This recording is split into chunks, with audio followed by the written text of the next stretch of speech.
you fear the modern world?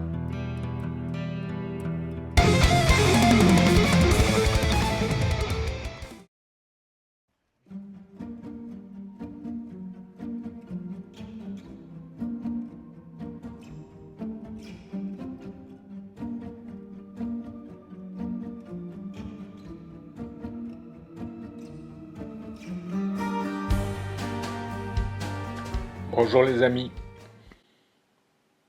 c'est Stéphane Gallet qui m'a vendu l'album Bellum 2 du groupe australien Achilles il y a 2 ans. Dans sa chronique, il comparait Achilles à Wilderun. De quoi me mettre en appétit. Pourtant, à l'époque, je n'avais pas cédé à la tentation.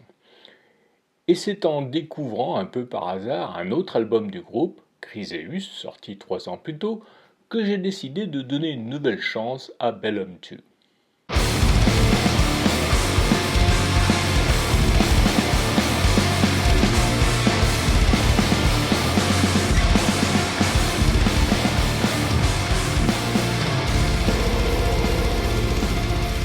Achilles donne dans le black metal progressif symphonique cinématique un growl caverneux. Et c'est justement le chant qui m'avait découragé la première fois.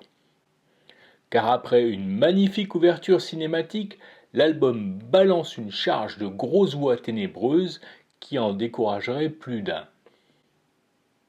Il fallait manifestement passer le cap de Into the Earth pour découvrir toute la complexité et la beauté de la musique d'Achilles.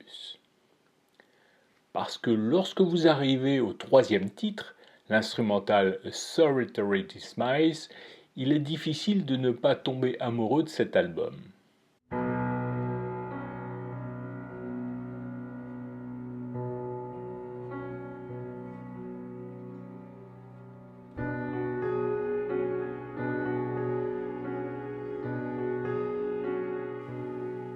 Le piano classique s'invite alors de la plus délicieuse manière qui soit. En 8 morceaux, dont 2 pièces épiques et presque 1 heure de musique, Bellum 2 donne dans un métal symphonique cinématique entre romantisme et impressionnisme. Piano, violon, flûte, chant lyrique, guitare acoustique à la Steve Hackett et black metal travaillent à l'unisson, et même le growl, qui m'avait d'abord rebuté, trouve tout son sens.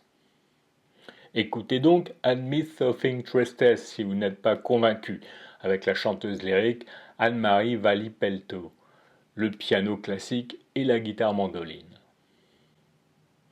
Vous pouvez également jeter une oreille à l'instrumental Stromorlum qui suit Eye to a Gloom, un titre à l'écriture plutôt légère en comparaison du reste de l'album et qui se rapproche plus d'un folk cinématique que d'un black metal symphonique.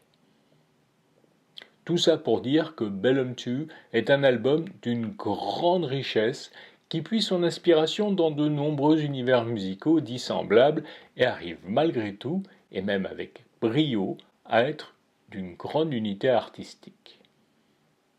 Alors pas de doute, Bellum 2 est un chef-d'œuvre du genre qui ne plaira sans doute pas à toutes les oreilles parce que de temps en temps, il tabasse quand même un peu fort. Mais ne faites pas comme moi, donnez-lui une chance, ne vous arrêtez pas au premier obstacle. Il mérite plus que la découverte. La semaine prochaine, nous reviendrons en 2026. Mais je vous préviens, ça va être bizarre. À mardi. Bisous.